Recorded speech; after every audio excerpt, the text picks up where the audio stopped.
Welcome to yet another episode of down the memory lane. आज हमारे साथ हैं एसीपी कपिल पराशर, जिन्होंने 1986 में दिल्ली पुलिस को ज्वाइन किया। Welcome sir. Thank you. और सर बहुत ही डेकोरेटेड ऑफिसर्स के साथ he had worked and as staff officer he had remained SHO, and since last 11 years he has been an ACP in EOW wing of Delhi Police. So today we'll have a candid conversation with sir, and it happens to be his birthday today, so we all wish you a very happy birthday, sir. Thank you. So my first question to you is, how would you describe your experience in Delhi Police in one word or one sentence? In one word, I can say that I have no regrets on retiring. I got everything from Delhi Police and enjoyed power like a true police officer. Ji. I balanced my family, I balanced my job. Oh, that's a great feat, because there are very few who could actually strike that balance between the profession and the personal life. सबसे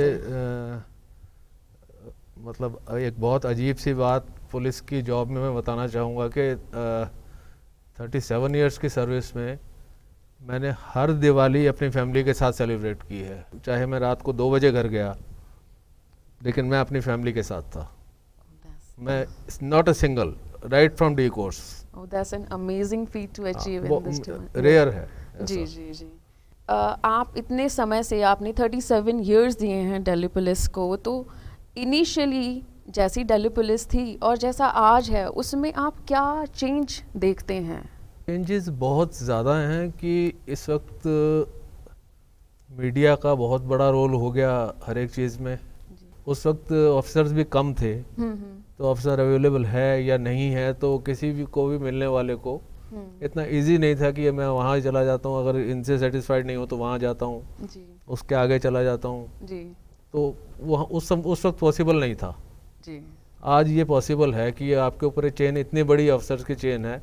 जब हम लोग थे तो SHO, ACP, additional CP और CP। Tough तो तब भी था, टफ आज भी है जी।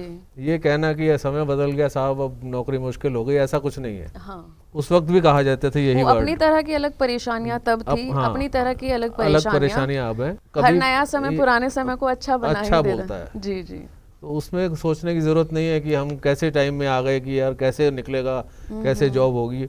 मैं इससे अच्छी जॉब नहीं मानता। अगर आप इस लेवल पे ही रहना चाहते हैं तो जी। आप IAS में, UPSC में जाना चाहते हैं वो डिफरेंट हो जाता है, लेकिन अगर आप इसी स्टेटस की उसमें रहना चाहते हैं तो इससे अच्छी जॉब नहीं है।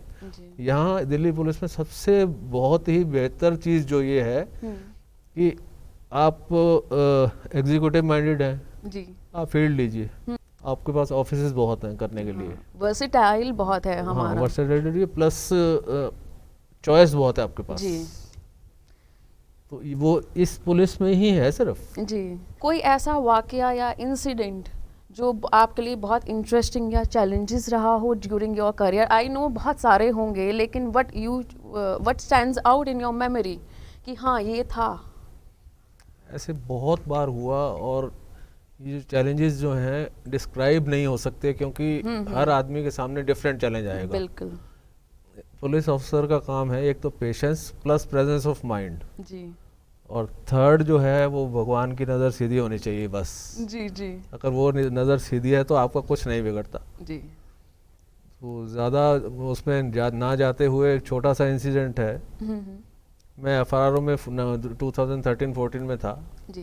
तो FRRO में नॉर्मली एयरपोर्ट पे ही होता है, तो मैं इंटरेस्टेड नहीं था। तो मुझे ये 3-4 डिटेंशन सेंटर्स जितने हैं ये सब मैंने रिक्वेस्ट किया अपने ऑफिसर्स को, तो उन्होंने बोला कि आप देखो इसे जी।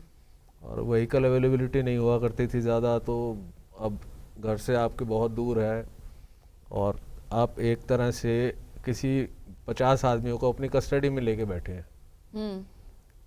वहाँ पे डिफरेंट कंट्रीज़ के हैं, नेशनैलिटीज़ के होते हैं, और ये बड़ा सेंसिटिव इशू हो जाता है। बहुत ज़्यादा सेंसिटिव, थोड़ा सेंसिटिव नहीं, मतलब बहुत ज़्यादा सेंसिटिव इशू है। हम जब पुलिस फोर्स ज्वाइन करते हैं हम कभी ये ना सोचें कि सामने मेरा साथी है कौन सी कास्ट का है जी, सामने मेरा जो ये साथी है ये फाइनेंशियली कैसा है कैसा नहीं है, जी फिर हम लोग एक ही हो जाते हैं। हाँ बिल्कुल बहुत आसान हो जाता है नौकरी करना।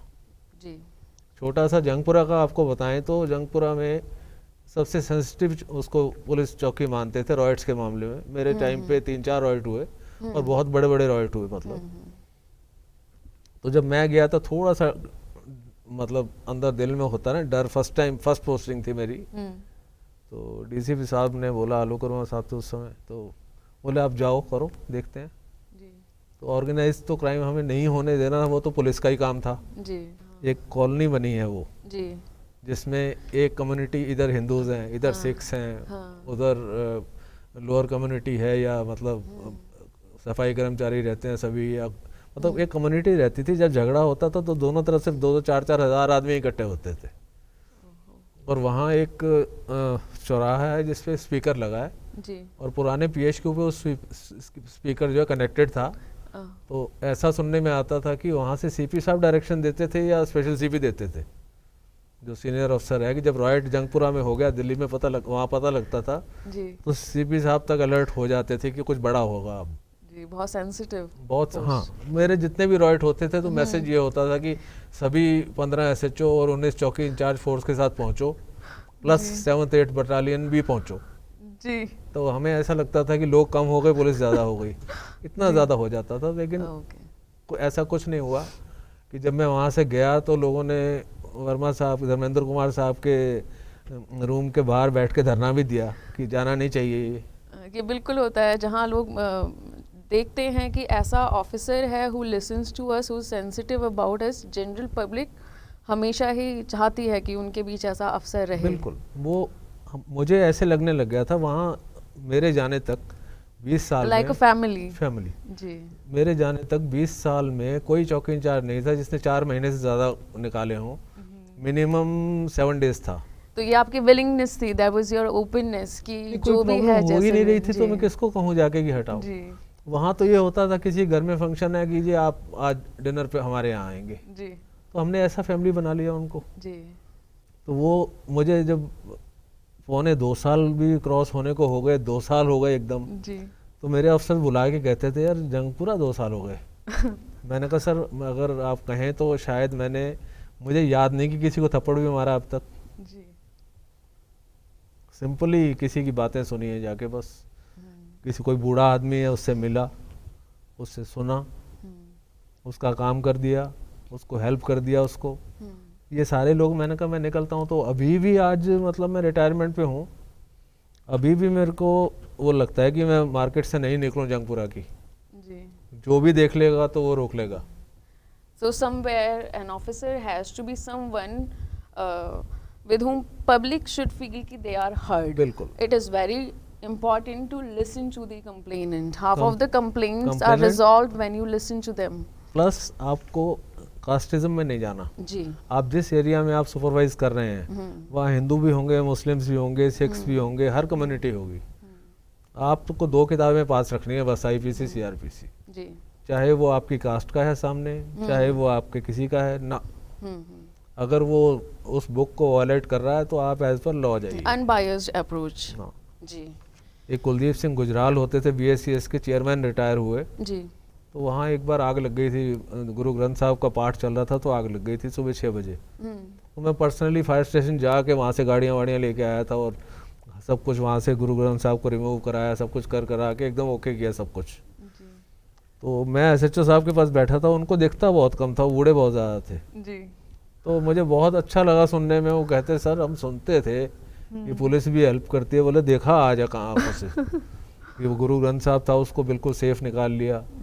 चौकी इंचार्ज मोटरसाइकिल पे जाके गाड़ियाँ लेके आ गया सुबह 6 बजे। आग भी इतनी फैलने नहीं पाई, छोटी सी कॉलोनी है, नहीं तो लगे तो बहुत बुरा हो जाता है जी। कि आज मैं सारा दिन जो है मुझे उसने ऐसा बोला, उसने ऐसा बोला, उसने ऐसा बोला, मैं सेटिस्फाइड हूँ जी। जैसे हमें ही समझे आप, शुरू के दिन आपको बहुत टफ लगेंगे कि यार एकदम कैसी लाइफ से कैसी में आ गए आप। हर 2 मिनट में मैं एक बहुत सीनियर अफसर, अभी स्पेशल सीपी रैंक पे हैं वो, तो वो अंडर ट्रेनिंग थे, मेरे पास बैठे थे, यार कैसे गुजारते हो सारा दिन। उस समय अभी 1 स्टार लगाते थे वो, जी। कहते आप सारा दिन कैसे गुजारते हो, मैं कहा सर क्या आपका कहने का क्या मतलब? हाँ, कहते यार कोई सिर फड़वा के आ गया, कोई टांग तुड़वा के आ गया, कोई कैसे आ गया, हाँ। कैसे सुनते हो, हमसे तो देखा भी नहीं जाता है। कहते we are the master of all the हाँ, क्राफ्ट्स। मैंने कहा सर ये रूटीन है, जी। हम उस तरफ देखते नहीं जहाँ खून निकल रहा है, हाँ। क्या ये कह रहा है उसको सुनना है बस, हाँ उसके बाद कर लेंगे अपने आप। जी।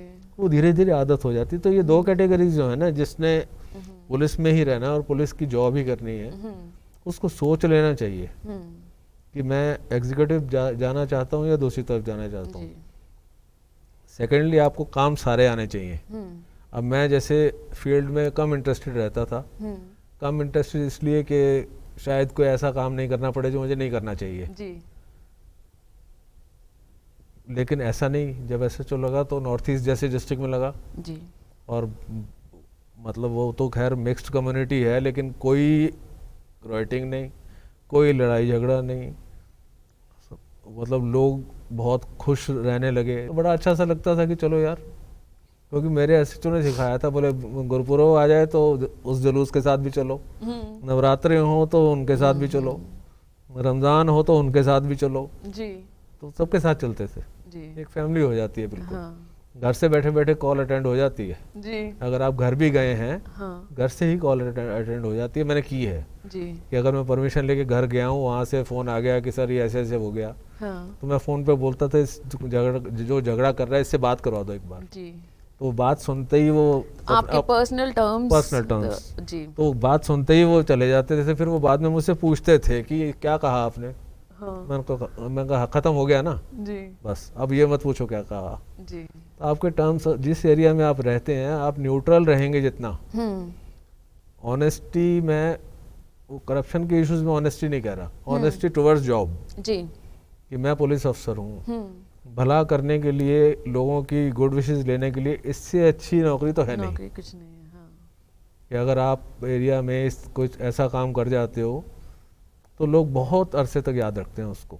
जी। तो मेरे तो अच्छे एक्सपीरियंसेस ही हैं। जी। बाई चांस मेरी किस्मत अच्छी थी कि मुझे ऑफिसर भी सारे अच्छे मिले। जी। कभी किसी ने ऐसा प्रेशराइज नहीं किया कि कोई ऐसा काम करना पड़ जाए कि जिससे जो मेरा दिल नहीं मानता हो या लॉफुल ना हो। नेवर। 37 ईयर्स में मुझे कोई इंसिडेंट याद नहीं है कि मुझे कोई ऐसा किसी ने डायरेक्शन दी हो कि मैं अब कैसे करूं इसे। जी। ना, आप देखेंगे कि अफसर्स, अब जो सीपी साहब लास्ट गए, उन्होंने एक बात उनकी छोटी सी मैंने पकड़ी थी जी। कि वो किसी दत्ता साहब थे, कोई अंडर ट्रेनिंग रहे थे उनके वो, तो वो कहते थे जब मैं अंडर ट्रेनिंग था तो दत्ता साहब ने यही बोला था कि अब ये आदमी आएगा, इसको मैं डांटूंगा, लेकिन मैं डांटना चाहता नहीं हूँ। हाँ मेरी मजबूरी है डांटना इसे, जी। जिससे ये गलती दोबारा ना करे। बिल्कुल। तो हम ये समझ के चलें कि अब ये अफसर ने डांटा है तो ज़रूरी नहीं है कि मुझे गाली देने की उसकी दिल ही कर रहा था। इंटेंशन नहीं थी, मजबूरी है। हाँ। he has to go by the मजबूरी मैंने protocols and अपने norms, yes. डीसीपी साहब को जी। पब्लिक के आदमी के सामने, सब इंस्पेक्टर को बहुत बुरी तरह डांटते देखा। पैसिफाई करना भी बहुत जरूरी है। उसने से ही पैसिफाई yes. हो गया, वो चला जी। गया कंप्लेंट लेके। हाँ और तो जैसे आईबी में आप वर्क करेंगे तो आईबी का एक गुरु मंत्र है जी। कि इन्फॉर्मेशन आती है तो अपने पास नहीं रखनी, जी। एकदम उसको जी। सेमिनेट ट्रांसमिशन शुरू करें जी। ऊपर तक, सबको पता हो कि ऐसा है, तो कुछ ना कुछ आपको अच्छा उसका मिलेगा करने को कि कैसे करना है कैसे नहीं करना। जी। तो सर आपका रिटायरमेंट के बाद को आगे plans, what are your plans now? मैं सोचता हूँ कि गवर्नमेंट, कोई कॉन्ट्रेक्चुअल गवर्नमेंट जॉब भी अगर होगी तो करूँगा। Okay, you will not rest? नहीं, रेस्ट नहीं। हाँ। आज सिचुएशंस अलग है जी। आज जो जाता है आदमी रिटायर होके, उसको एक तो वो फाइनेंशियली साउंड सर्विस से ज़्यादा हो जाता है जी। सेकेंडली हर फैसिलिटी है आपके घर में। आप एसी में सोना चाहते हो, आप एसी में सो रहे हो। आप अब मैं देखता हूँ एक्स इंडिया परमिशंस कितनी होने लगती हैं कि लोग कहाँ कहाँ तक घूम आते हैं। जी। हमें तो अपने हिमाचल में गांव तक चले गए तो चलो घूम आए भाई। जी। आप देवभूमि से हैं? हाँ, हिमाचल से। उस वक्त के रिटायरमेंट में अब फ़र्क है। जी। इस वक्त अराउंड 80% फिजिक पे है वैसे तो, कि आपकी फिजिक क्या कह रही है।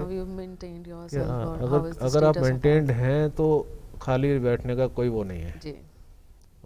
पैसा या सैलरी नहीं है इशू कोई भी, आपको एंगेज रहना सारा दिन, जिंदा आपको वही रखेगा। बिल्कुल, we must have a schedule a lifestyle lifestyle even after the job, because monotonous नहीं yes, होना चाहिए कि हाँ, सुबह उठते हैं सैर करके आ गए, खाना खा लिया सो गए, फिर उठे सैर करके आ गए खाना खा लिया, जी। ऐसा नहीं। जी। मैं कोशिश करूँगा कि आगे हाँ। जॉब देखें कुछ। So now what's the last thing that we want you to tell us? What would be your message, though this entire episode is a sort of message to the generation, new generation of police officer? तो आप क्या संदेश देना चाहेंगे in a nutshell? In nutshell मैं ये कहना चाहता हूँ कि रिग्रेट ना करें कि हम फंसी हुई जॉब में आ गए। अगर आप ऑनेस्टली जो आपको ड्यूटीज़ दी गई हैं आप करते हैं उसे, जी। अपनी चॉइस की जगह करते हैं, सीखिए सब कुछ, लेकिन फाइनली 8-10 साल के बाद अपनी चॉइस ले लीजिए कि मुझे इस तरफ जाना है, तो उसके साथ आप जस्टिस करें, जो आपको जॉब है उसके साथ जस्टिस करें, और कभी ऑफ द लाइन काम ना करें। जी। जो अगर आप केस की भी बात कर रहे हैं या कोई पेपर वर्क करना है आपको, ऑन मेरिट्स और ऑनलाइन होना चाहिए काम। गलती वहीं करते हैं आप जब आप किसी चीज़ को छुपाने लगते हैं या किसी चीज़ को गलत मूव करने लगते हैं। नहीं आता तो कोई पूछने का बहुत ज़रिए हैं, आपके पास सीनियर ही नहीं है, जूनियर लोग बहुत ऐसे हैं। Thank you very much, sir, for being here today. So we are closing this interesting and candid episode of Down the Memory Lane, and we from Delhi Police family wishes you a flourishing career, success in all your endeavors, and a happy, prosperous social life. Thank you very much. It was really nice to have you here, sir. Thank you.